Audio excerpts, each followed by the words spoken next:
ئێرا گوندی مەسۆی سەر بە ناوچی قەرەداغ و ناحی سێوسێنانە لە چەند ڕۆژی ڕابردوودا ئاگرێکی گەورە لەسەرم شاخە کەوتوتەوە. هاوڵاتیان ئەم گوندە باس لەوە دەکەن بەهۆی بوونی vێلای کەسایەتێکی دەست ڕۆشت و سەرجەم تیمی یاگرکوژێنەوە و فریاکەوتن ڕەوانی ئەو دیو شاخە کراون. بەمەش زیانێکی زۆربەر لەوە ڕێگای گوندەکە کەوتووە و تەواوی شاخەکە سوتاوە. دیمەنی ئاگرکەوتنەوەی شاخەکەیە ئاگرێکی بەتینە. هاوڵاتیان خۆیان بەشڵەدار خەریکی کوژاندنەوەی ئاگرەکەن و هیچ کەسێک لەلایەنە پەیوەندیدارەکان هاوکاریان ناکەن. ئەمانە پیا و ماقوڵانی گوندی مەسۆین تووڕە و نیگەرانن لەوەی کە بەهۆی vێلای کەسێکی دەستڕۆشت و کەس بەهانایانەوە نەهاتووە و تەواوی شاخەکە سوتاوە کە لە وەرگای سەرەکی ئاژەڵەکانیانە. ئەم تیمی ئاگرکوژێنەوە ئاگرێتریش کەوتو بووە لە ئەو دەی ئەو بەرۆ لە سیاوچە. ئێمە گلەی تەواومان لەم دام و دەستگای حکومەت و وعدی ئیداری سێوسێنانە هەیە لەگەڵ قەزای قەراخە لەگەڵ مدیری عامی ئەتفای سلێمانیە. ئێمە ساحەوی کۆمەڵی شەهید و ئەنفالین لە هەموو شتێکە ئێمە جاکراینەتەوە.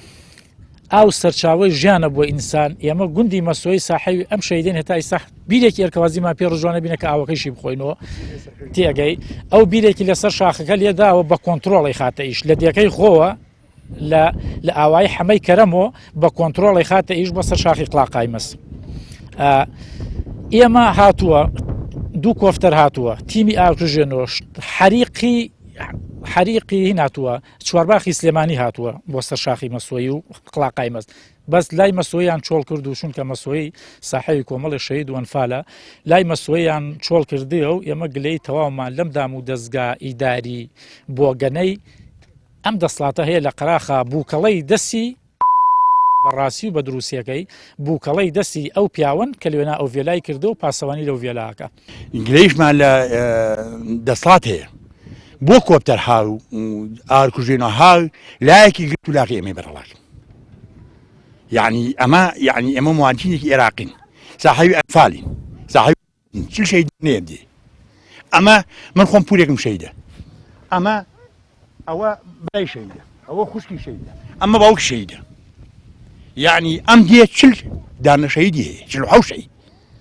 یعنی بۆ ئەنفال وە شەیدی پێشمەرگەوە. ئەوە گەرمیانیمان هەیە لەسەر شارەکە هەیکەلەکەی هێلوێن. یەکەم پێشمەرگەیە کە مەحموود سەنگاوی خۆی ئەوی من ئەمە پێیگەیانم بەلا ئەحمەی مەسۆی گەرمیانی مەشهورە کاک مەحموود ئەوی من ئەمە پێیگەیانم. ئێمە ساحەوی ئەو قارەمانانەین لەسمەدا ئیسە دەسڵات یعنی ئێمە فەقیرین دیوەخانمانی ئەگەر دیوەخانمان بوایە دەردی خەڵکی ڕۆمان ڕاکێشایە کۆپتەرەکانش ئەها بۆ ماڵمە داوەتی.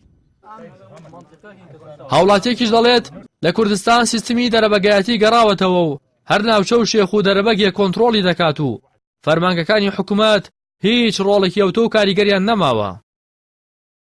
بەڵێ لەم دەسڵاتە کوردی باشووری کوردستانە جۆرێک لە سیستەمی ئەقتاعی گەڕاوەتەوە یان نێتوانین بڵێن ئێستا هەرێمی باشووری کوردستان گەڕاوەتەوە بۆ سەردەمی پێش دەسڵاتی بەریتانیا. ئێستا کوردستان هەر پارچەیەکی هەر هەرێمێکی کەوتۆتە بندەست ئەقتاعێک کەوتۆ بندەست دەرەبەژێک. لە قەرەداخ ئەتوانین بڵێن هیچ دا و دەستگایەکی دەوڵەتی بوونی نییە.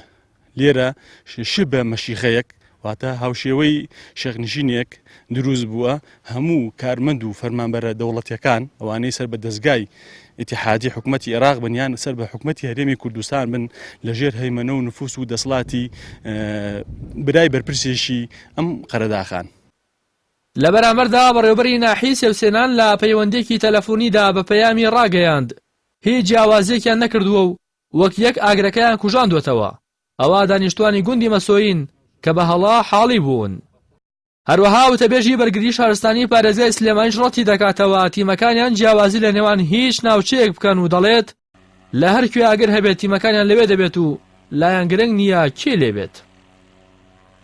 گوندی مەسۆیی خاوەنی زیاتر لە 42 شەهیدی ئەنفالە و چەندین مەفرەزەی سەرەتایی سەردەمی شۆڕش لە سەردەستی پێشمەرگەکانی ئەوان دروست کراوە و ڕۆڵی گەورەیان لە ڕوبەڕووبوونەوەی ستەمی ڕژەمایەک لە دوای یەکەکانی عێراق بینیوە.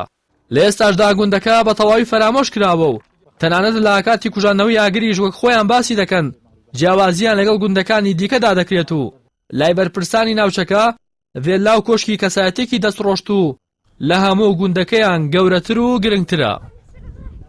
ڕاستی حەمامین کەناڵی ئاسمانی پەیام گوندی مەسۆیی سەر بە ناحی سێوسێنان.